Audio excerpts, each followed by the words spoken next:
কারা গান করছে? এই সাধারণ মানুষেরা নয়, যারা সাধু, যারা বৈষ্ণব মহন্ত, তারা গান করছে। আমারও কলঙ্ক যত গাও অত ভাগবত, যারা সাধু ভাগবত তারা গান করছে আমার এই কলঙ্কের কথা।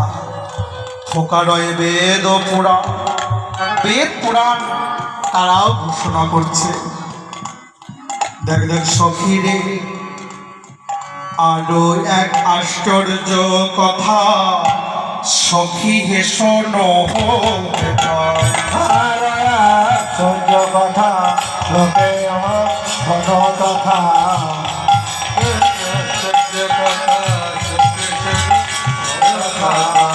আরো এক আশ্চর্যের কথা, শোনো হে সখী হে আশ্চর্যের কথা, শুনো হে সখী হে। গুরুদেব সেবকের কানে,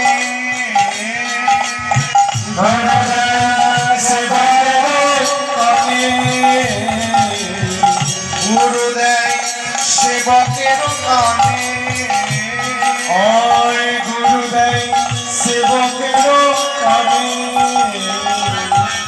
কেহ গায় ধীরে ধীরে, কেহ গায় উচ্চ স্বরে, কেহ উচ্চস্বরে, কেহ গায় ধীরে ধীরে, কেহ গায় উচ্চ স্বরে, কেহ ধীরে ধীরে, কেহ উচ্চস্বরে। কেহ বা জপয়ে মনে মনে, কেহ জপে মনে মনে, কেহ বা জপয়ে মনে মনে।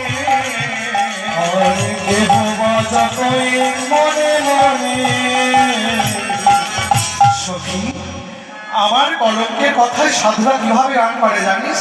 কেহ গায় ধীরে ধীরে, কেহ গায় উচ্চ স্বরে, কেহ বা জপয়ে মনে মনে। মনে মনে আরেক আশ্চর্য কথা, সখী শোনো হয়ে থাক। গুরুদেব কি করে? শিষ্যকে স্নান টান করানোর পর দাদুর সঙ্গে তিলক দিয়ে ঘরের মধ্যে নিয়ে গিয়ে দরজা দিয়ে আচমন করিয়ে, সখী আমার কলঙ্কের কথাটা ভালো করে কানের মধ্যে ঢুকিয়ে দে। বলতে পারিস? বলতে পারিস এর কারণ কি? ললিতা বলছে, রাধে, একটা প্রবাদ আছে। কি প্রবাদ জানিস?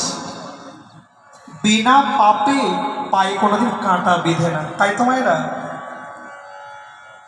বিনা পাপে কি কোনো কাঁটা বেঁধে? নিশ্চয়ই কোনো পাপ থাকে তার।